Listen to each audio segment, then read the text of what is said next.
garden whose length is 4 meter more than its width is 36 meter. Find the dimensions of the garden.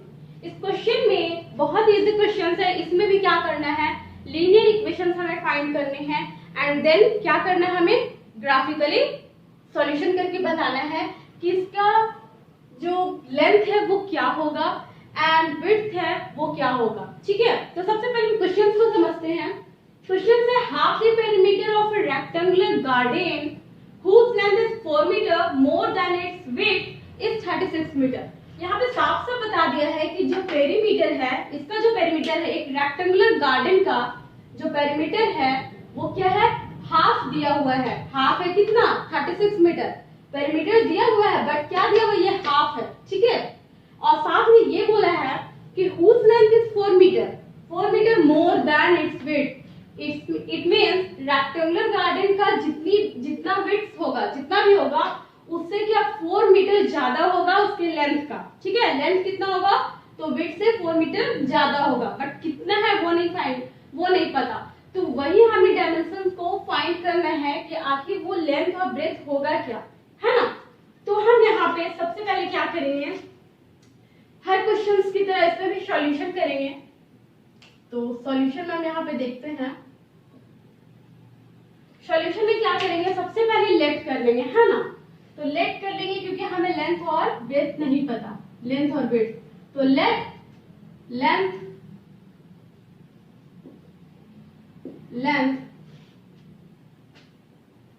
Of a rectangular garden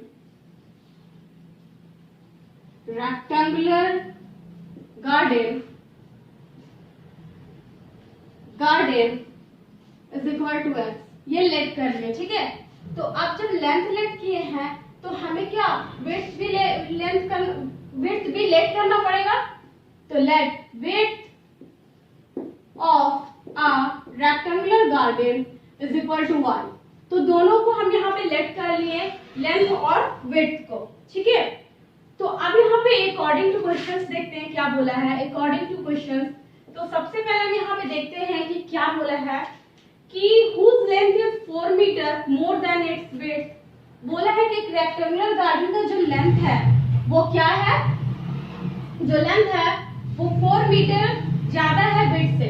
तो आपका यहाँ पे length क्या है, सबसे पहले देखते हैं। यहाँ पे x है ना, ये क्या है, इस y से ज्यादा है, इट मींस इस विड्थ से ज्यादा है। तो हमेशा बैलेंस करने के लिए इसमें 4 लगाएंगे, ये ज्यादा है बट इसमें आप 4 लगाओगे। ठीक है, तो x is equal to y plus 4।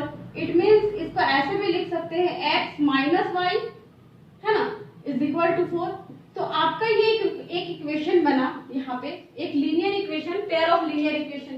Pair नहीं है, ये लीनियर इक्वेशन है। तो आपको एक लीनियर इक्वेशन मिला, एक और हम लीनियर इक्वेशन फाइंड करेंगे इसका पेयर। ठीक है, तो आप यहाँ पे देख सकते हो क्वेश्चन से ही आपको मिल रहा है कि half the perimeter of a rectangular garden is 36 metre. आपको क्या बोल रहा है कि पेरीमीटर का हाफ, इट मींस पेरीमीटर का क्या होता है, रेक्टेंगुलर गार्डन का पेरीमीटर क्या होता है, पेरीमीटर होता है ना 2 इंटू एल प्लस में बी, यही होता है ना। तो एल प्लस में बी होता है, तो लेंथ के लिए एल, तो एल है यहाँ पे, जो लेंथ है वो क्या है मेरा x है, एंड जो विड्थ है वो क्या है y है। तो 2x प्लस वाई होगा यहाँ पे। बट यहाँ क्या बोला, इसका हाफ, तो हाफ तो यहाँ पे 1/2 लगा सकते हैं, 1/2 इसका हाफ होगा। ठीक है, इस पेरीमीटर का हाफ कितना है, 36 मीटर, 36 मीटर। अब आप यहाँ देखो, ये 2 से ये 2 कैंसिल कर सकते हैं, तो आपको क्या मिल जाएगा, x plus y is equal to 36, यानी इक्वेशन 2। आपको दोनों इक्वेशंस फाइंड हो गए हैं, दोनों इक्वेशन। तो आप अब इजीली क्या कर सकते हो, इसके लिए ग्राफ प्लॉट कर सकते हो। और ग्राफ प्लॉट करने के बाद आपको इसका विड्थ और इसका लेंथ दोनों पता चल जाएगा। तो सबसे पहले हम यहाँ पे इसके लिए देखते हैं।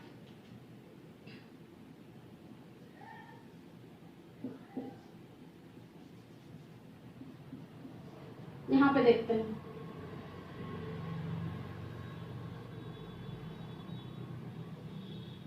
ठीक है। यहाँ पे हम सबसे पहले पॉइंट देखेंगे एक्स वाई का, और सेकंड इक्वेशन में भी हम क्या करेंगे, पॉइंट्स देखेंगे। ठीक है, एक्स एंड वाई का। ठीक है, तो इन दोनों में हम सबसे पहले फर्स्ट इक्वेशन देखते हैं। यहाँ पे क्या है, x minus y is equal to 4। It means अगर आप यहाँ पे x का y का वैल्यू 0 पुट कर दो, y का वैल्यू 0 पुट कर दो, तो x आपको क्या मिलेगा, ये तो पूरा 0 हो गया, तो x इज इक्वल टू 4 मिलेगा, 4 ही मिलेगा ना। और अगर आप y का वैल्यू 4 पुट कर दो, अगर y का वैल्यू 4 पुट कर दोगे तो -4 है, इधर जाएगा तो +4 हो जाएगा, +4 हो जाएगा, इट मीन्स 8 हो जाएगा। तो y का वैल्यू 4 पुट कर दो, 4 पुट कर देंगे तो क्या होगा, ये प्लस y इधर जाएगा, इट मीन्स -4 इधर जाएगा तो +4 हो जाएगा, x इज इक्वल टू 8 होगा, आएगा। ये आप करके देख लेना, x इज इक्वल टू 8 आएगा। अब आप यहाँ पे क्या कर सकते हो, सेकंड में देखो, सेकंड इक्वेशन में क्या है कि x plus y is equal to 36। अब आप यहाँ पे काम कर सकते हो, x का वैल्यू अगर 0 पुट करते हो तो y आपको 36 मिल जाएगा, लिख दिए। और अगर y का वैल्यू 0 पुट करते हो तो आपको क्या मिलेगा, ये 0 हो गया तो x इज इक्वल टू 36 मिलेगा। कितना इजीली पॉइंट भी फाइंड हो गया। अब आपको क्या करना है, इसके लिए ग्राफ प्लॉट करना है, ठीक है। तो ग्राफ हम यहाँ पे देखते हैं, देखो सारा यहाँ पॉजिटिव पॉइंट है, तो आप नेगेटिव पॉइंट ले भी सकते हो, नहीं भी ले सकते हो, वो जरूरी नहीं है, ठीक है। तो आपको दिखाना जरूरी नहीं है।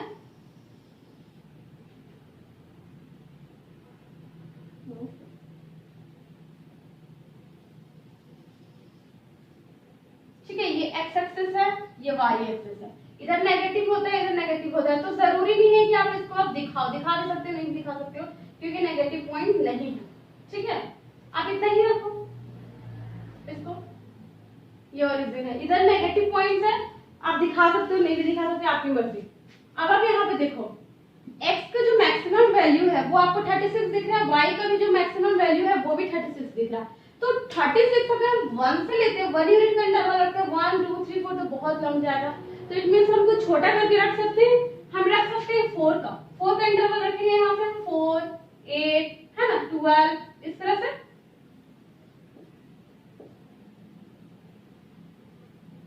16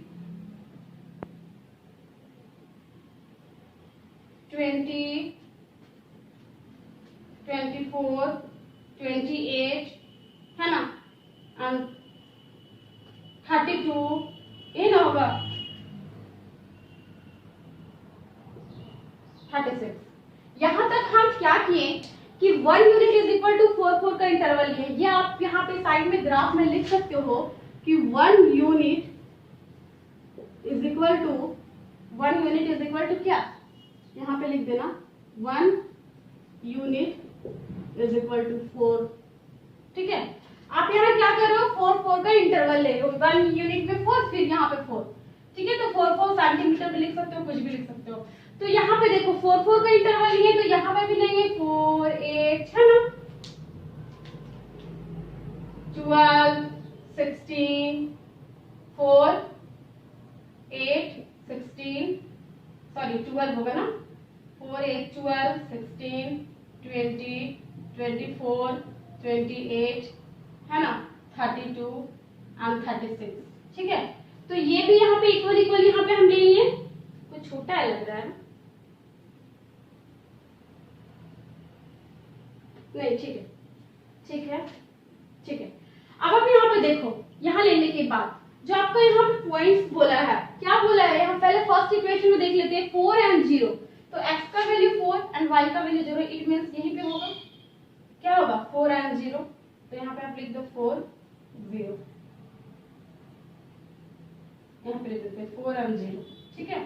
उसके बाद क्या बोला है 8 एंड 4, x का वैल्यू 8 एंड y का वैल्यू 4, इट मींस यहाँ पे होगा, यहाँ पे क्या बोल रहा है 8 एंड y का वैल्यू 4, तो यहाँ पे आपको 2 पॉइंट्स मिले यहाँ पे, ठीक है। उसके बाद हम क्या देखते हैं, चलो इसके लिए ग्राफ लाइन को मीट कर ही देते हैं, यहाँ पे लाइन को मीट करेंगे तो कुछ इसी तरह से जाएगा, ठीक है, कुछ इस तरह से आएगा। तो इस तरह से इक्वेशन 1 का एक लाइन आपको मिल गया। अब इक्वेशन 2 के लिए देखते हैं, x is equal to, x आपका 0 है एंड y 36 है, it means x 0 and y 36, it means यहाँ होगा 0 एंड 36। और सेकंड जो पॉइंट है वो आपका x 36 एंड y 0 है, तो यहाँ पे होगा 36 एंड 0। तो आपको यहाँ पे 2 पॉइंट्स मिल गए 36 एंड 0, 36 0। ठीक है, तो आप यहाँ ध्यान दो कि अब आपको क्या ये और ये पॉइंट मीट होगा, तो ये और ये पॉइंट को आपको मिलाना है। तो ये और ये पॉइंट जब आप मिलाओगे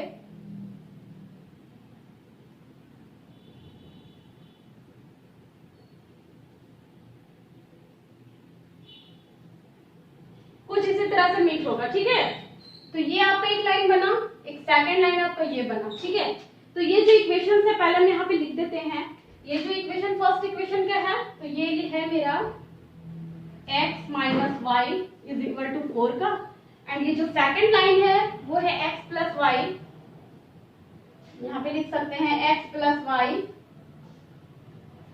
यहाँ पे लिख देते हैं x प्लस में y इज इक्वल टू 36 का। तो ये आपका हो गया यहाँ पे ग्राफ प्लॉट।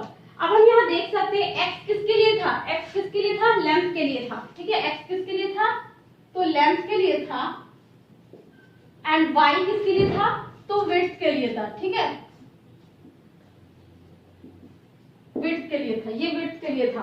तो अब यहाँ देखो लेंथ का जो वैल्यू आया है ये किस पॉइंट पे कट कर रहा है, तो ध्यान से देखोगे तो ये 20 आ रहा है। ठीक है, ये इट मींस जो लेंथ आया आपको 20 आया, और यहाँ ध्यान से देखो तो यहाँ पे आपका क्या आ रहा है, 16 आ रहा है। ठीक है, तो आपको यहाँ पे ये डॉटेड लाइन नहीं दिखाना है, बस आपको सिर्फ लिख देना है कि therefore length is equal to कितना, 20 मीटर, एंड विड्थ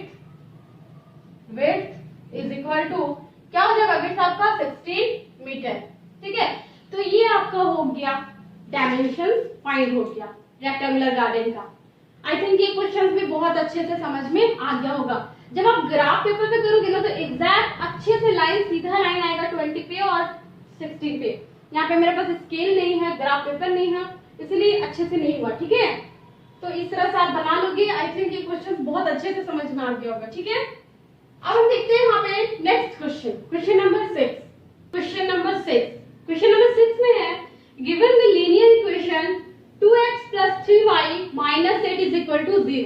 आपको लीनियर इक्वेशन दिया हुआ है, बोल रहा है right another linear equation in two variables such that the geometrical representation of the pair so formed is intersecting line, parallel lines and coincident line. बोल रहा है कि एक आपको दिया हुआ है पेयर में, ठीक है, पेयर ऑफ टू वेरिएबल्स में, linear equation in two variables में आपके पास एक इक्वेशन है ऑलरेडी, बट बोल रहे हैं एक अनदर लीनियर इक्वेशन लेना है जो क्या फॉर्म करे, जो इंटरसेक्टिंग लाइन को फॉर्म करे, ठीक है, पैरेलल लाइंस को दिखाए और कोइंसिडेंट लाइन को दिखाए। तो जैसा कि हमें पता है कि इंटरसेक्टिंग लाइंस के लिए क्या होना चाहिए कंडीशन, a1 by a2 जो होना चाहिए वो not equal to b1 by b2 होना चाहिए। ठीक है, तो अगर ये चीज हम दिखा देंगे तो वो क्या दिखाएंगे, फिर उससे एक इक्वेशन बनेगा, उस इक्वेशन को फाइंड करना है। पैरेलल लाइन में हम जानते हैं कि a1 by a2 equal to b1 by b2 तो होता है but not equal to c1 by c2। ठीक है, और कोइंसिडेंट लाइन में हम जानते हैं कि a1 by a2 equal to b1 by b2 equal to c1 by c2। Okay, तो हम यहाँ पे फर्स्ट क्वेश्चन नंबर 6 का फर्स्ट पार्ट जो इंटरसेक्टिंग लाइन है उसे यहाँ पे दिखा सकते हैं। तो आप यहाँ खुद से एक इक्वेशन क्रिएट करोगे। यहाँ पे जैसे कि a1 आपको पता है ना, क्या पता है, a1 आपको पता है, क्या पता है, a1 पता है 2, ठीक है, b1 पता है आपको 3, है ना, y का कोफिशिएंट b1 हो गया और a1 हो गया, x का कोफिशिएंट, y का कोफिशिएंट क्या हो गया, b1 हो गया, कांस्टेंट क्या है, c1 8 है, तो यहाँ पे लिख देंगे -8। अब आपको खुद से यहाँ पे a2, b2 और c2 आपको बताना है ताकि क्या हो, a1 by a2 not equal हो b1 by b2 को, तो a1 by a2 होगा वो नॉट इक्वल हो। तो आप खुद से यहाँ पे क्या करोगे, a2 कुछ ऐसा लेना है जैसे कि अगर आप यहाँ पे a2 का जो वैल्यू हो गया वो अगर आप ले लिए, यहाँ पे ले लिए आप 3 ले लिए, तो जो b2 होगा वो आप क्या लोगे, यहाँ पे हमेशा a1 by a2 अगर करोगे तो 2 by 3 होगा, तो कुछ ऐसा लेना है जो अलग हो। ठीक है, तो अगर हम यहाँ पे 4 ले लेते हैं, ठीक है, 4 ले लेते हैं तो कोई दिक्कत नहीं, 4 ले लिए, और यहाँ पे जो C2 है उसको हम कुछ भी ले सकते हैं, जैसे कि आप ले लो यहाँ पे 3 ही ले लो, ठीक है, 3 ही ले लेते हैं। तो आप यहाँ ध्यान दो, जब इसका हम A1 by A2 करते हैं, ठीक है, हमें इंटरसेक्टिंग लाइन में क्या है, फोर इंटरसेक्टिंग लाइन के लिए, for intersecting line, for intersecting lines A1 by A2 not equal to B1 by B2। यही आपको कंडीशन लाना है यहाँ पे। तो A1 यहाँ पे 2 है और हम A2 खुद से क्या किए, क्रिएट किए यहाँ पे, तो 3 लिख देते हैं, ठीक है। B1 यहाँ पे 3 है एंड B2 4 है, तो आप यहाँ खुद दे सकते हो कि ये दोनों क्या है, नॉट इक्वल है। तो जब ये नॉट इक्वल है तो आपको यहाँ पे इसके लिए एक इक्वेशन मिल गया। क्या मिला इक्वेशन, सेकंड लीनियर इक्वेशन। आप यहाँ से लिख सकते हो 3 और x और प्लस में B2 का वैल्यू क्या है, 4 है ना, तो 4y और प्लस में C2 का इक्वेशन 3y, ठीक है। तो 3 कांस्टेंट इज इक्वल टू 0। तो ये आपका क्या हो गया, ये आपका हो गया another linear equation in two variable. तो इसी तरह से आपको फाइंड करना है, बस कंडीशन याद रखना है। लीनियर इंटरसेक्टिंग लाइन के लिए क्या कंडीशन है, पैरेलल लाइंस के लिए क्या कंडीशन है। तो अब हम यहाँ पे देखते हैं पैरेलल लाइंस के लिए, ठीक है। यहाँ हम देखते हैं पैरेलल लाइंस के लिए देखते हैं, ठीक है।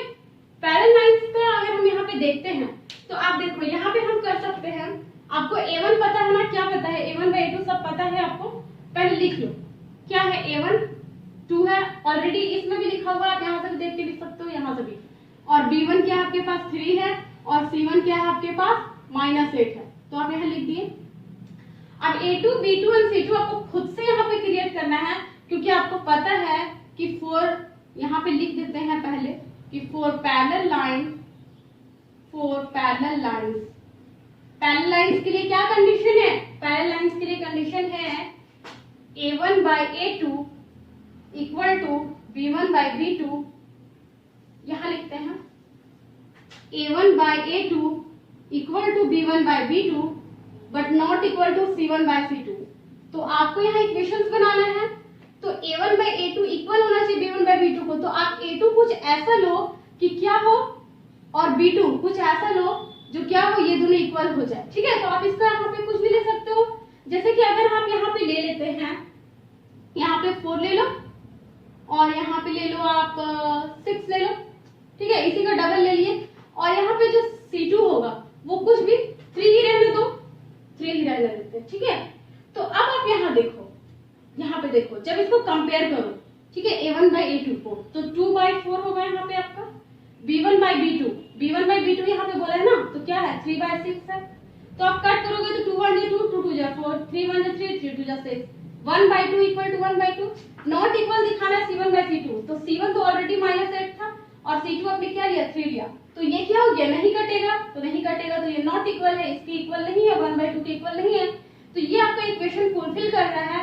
इट मींस आप यहाँ पे लिख सकते हो कि वो इक्वेशन क्या होगा, वो इक्वेशन ये वाला लाइन लिख दो। सेकंड इक्वेशन के लिए ना A2 B2 और C2, तो सेकंड इक्वेशन के लिए 4x का कोएफिशिएंट A2 है ना, प्लस y का कोएफिशिएंट क्या है B2, it means 6y and plus में 3 इज इक्वल टू 0। तो ये आपका हो गया सेकंड इक्वेशन। तो पैरेलल लाइंस के लिए भी आपको एक इक्वेशन, अनदर इक्वेशन मिल गया, ठीक है। ये आपका इंटरसेक्टिंग लाइंस के लिए, ये आपका पैरेलल लाइंस के लिए। अब यहाँ देखते हैं कोइंसिडेंट लाइन के लिए। इस तरह से आप बहुत सारे एग्जांपल ले सकते हो, जरूरी नहीं है कि हम जो लिए हैं यहाँ पे 4 6 3 वही आप भी लो। कोई भी एग्जांपल, आप कैसा भी एग्जांपल आप क्या कर सकते हो, क्रिएट कर सकते हो खुद से, ठीक है। अब हम यहाँ पे देखो, हम चाहते तो यहाँ कुछ भी एग्जांपल ले सकते थे, कुछ और भी ले सकते थे, बट ये दोनों हमेशा सेम होना चाहिए, A1 by A2 B1 by B2 equal होना चाहिए और इसको नॉट इक्वल दिखाना था। अब कोइंसिडेंट लाइन में क्या पता है कि A1 by A2 B1 by B2 और C1 by C2 तीनों का तीनों इक्वल होता है। तो यहाँ भी देख लेते हैं, ठीक है, इसको भी देख लेते हैं कोइंसिडेंट लाइन के लिए। तो आप देखो यहाँ A1 आपको पता है ऑलरेडी, कितना है 2 है ना, 2। B1 क्या है आपके पास 3 और C1 क्या है -8, ठीक है। अब आप यहाँ पे A2 B2 और C2 ऐसा रखना है कि आपको तीनों का तीनों इक्वल हो जाए, ठीक है। आपका कंडीशंस क्या है, 4 कोइंसिडेंट लाइन के लिए, कोइंसिडेंट लाइन क्या कंडीशन है इसके लिए कि A1 by A2 equal to B1 by B2 equal to C1/C2, यही कंडीशन दिखाना है। तो आप क्या करो, सबसे अच्छा इसका एग्जांपल है, इसका सारा का डबल ले लो, डबल ले लेंगे तो यहाँ 4 होगा, 3 का 6 ले लो, -8 का यहाँ -16 ले लेते हैं। अब जब आप इसको कैंसिल करोगे ना तो सबका आपका सेम रेशियो में आपका आंसर आएगा, ठीक है। देखो जैसे 2/4 यहाँ होगा, A1 2 है, A2 क्या है 4 है, यहाँ इक्वल अभी नहीं करते हैं। B1/B2 क्या है 3/6 एंड C1/C2 क्या है -8/-16। अब आप यहाँ देखो 2 1 जा 2 2 2 जा 4, ठीक है, 3 1 जा 3 3 2 जा 6, ये दोनों इक्वल हो गया 1/2 1/2। यहाँ माइनस से माइनस कैंसिल, 8 1 जा 8 8 2 जा 16, ये भी इक्वल हो गया। तो आप यहाँ ध्यान दो 1/2 इक्वल टू 1/2 इक्वल टू 1/2, यही ना मिला है हमें, क्या मिला है 1/2 इक्वल टू 1/2 इक्वल टू 1/2, यही मिला है। तो आप यहाँ पे क्या लिख सकते हो, यहाँ पे लिख सकते हो कि ये इक्वेशन फुलफिल कर रहा है। इट मींस इसका जो इक्वेशन होगा वो क्या होगा, ये A2 B2 एंड C2 वाला अनदर इक्वेशन वाला। तो 4x प्लस 6y माइनस में क्या होगा ये 16 इज इक्वल टू 0। तो ये आपका हो गया another linear equation coincident line के लिए, ठीक है।